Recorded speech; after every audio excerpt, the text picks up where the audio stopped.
Hey my loves, I'm Ellie Frost, and on this channel we're talking about the multi-dimensional approach to rapidly and radically healing and transforming during and after narcissistic abuse. And this video is about how and why you'll never be enough for the narcissist, right?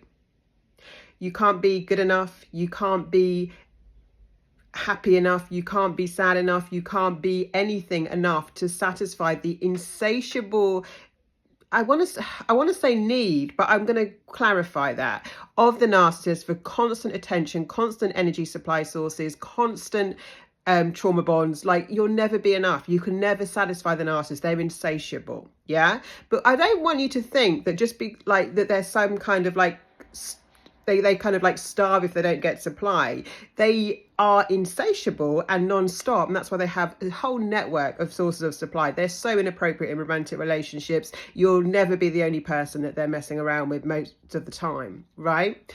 But it's not, nothing bad would happen if they stopped getting supply. They don't die from like lack of energy from other people. What would happen is they'd be forced to look at themselves, right? Which is what the narcissist refuses to do. They refuse to look at their behavior. They refuse to take responsibility or accountability for it. In fact, for all their terrible behavior, they'll blame you, and anything you share with them will be weaponized against you over time, right?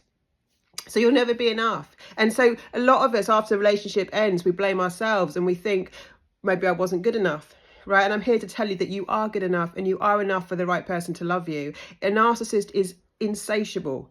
It's not because you've put on weight, it's not because you have, or it's not because you didn't do the dishes or whatever they blame you for their terrible behavior, which often is going to be, well, they're not very good at monogamy, narcissists, so it's going to be cheating on you, it's going to be betraying you at various levels, right? And it's got nothing to do with you and everything to do with them. They are insatiable, but as I say, like, nothing would happen if they didn't get sources of supply. They'd be forced into a spiritual awakening and forced to look at themselves, right? Which is what the narcissist will not do. So as part of our healing and healing our hearts, right, which is a big part of my program Sovereign, so do check out the program in the comments. Part of healing our hearts is knowing that we are enough, and for the right people, we're more than enough. Yeah. And that you were playing a losing game with the narcissist, a game that you can never win, right? Whatever they use against you that you think you have to change about yourself because of whatever they're doing is just an excuse on their part for their terrible behavior. The narcissist will not take responsibility for themselves. And what we have to learn is to stop taking responsibility for unhealthy people. Yeah, stop blaming ourselves, stop making ourselves wrong, because you are playing a losing game.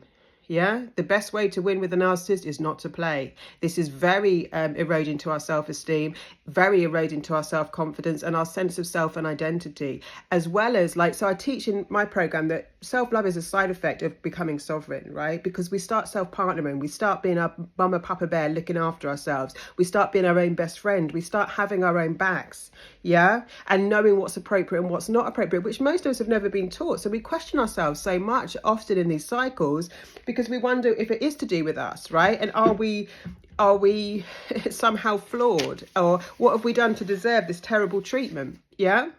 And the point is nothing. You can't change a narcissist, right? They've made a spiritual choice. They know what they're doing. They know it hurts you, right? And they know that, like, to implant subconsciously that you don't really matter and you don't fully exist in your own right and that you're not enough helps keep you on the hook in this toxic dynamic. It keeps the trauma bond alive, because while we're still looking at ourselves, wondering what's wrong with us, why we're not enough, right? Why we don't deserve love, maybe from my family of origin, like, I just couldn't understand. I thought, if my parents don't love me, then there must be something inherently wrong with me, you know? But they were narcissists. They were just total narcissists. And so they were incapable of love. I didn't know that then. I know it now. Love is not on the menu in these dynamics, right?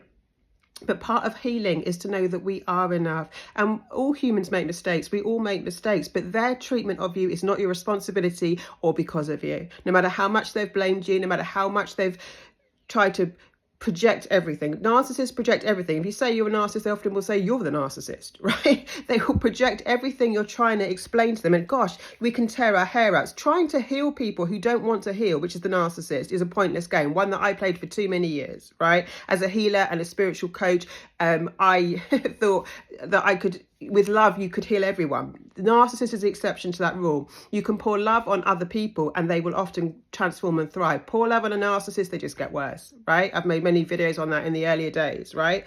So they're one of the only people that they don't respond to love being given to them. In fact, they get more and more destructive. The more you love them, the more you're hooked into them, the more you're trauma bonded, the more you're attached, right? So we want to break those ties. Do join Sovereign if you can.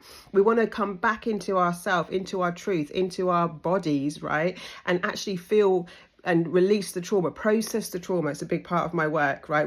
Which does not re-traumatize people. Talking this out is not often enough, right? It's the energy work we do, that I do in my programs and in my private coaching, that really shifts us for people. We actually get it out of our bodies, right? But you are enough. But for a narcissist, you'll never be enough.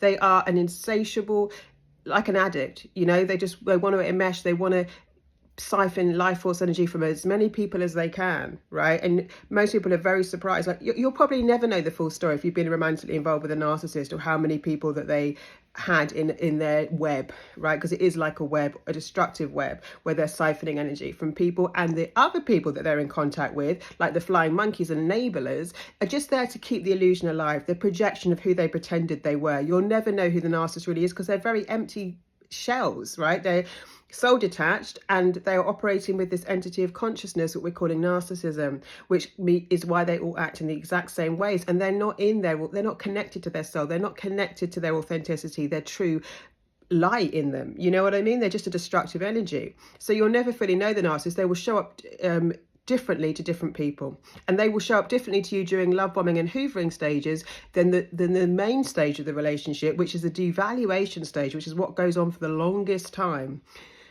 When they act out, you see their true colors, right? Everything else is a mask. So please comment if you like this video, if you've got something to share in your own stories. I'd love to hear your experiences of this, right? And, you know, just reminding you that you are absolutely more than enough for the right person to love you and the right people to love you, right? Lots of love, guys. Please keep liking, subscribing, sharing, and I'll speak to you soon.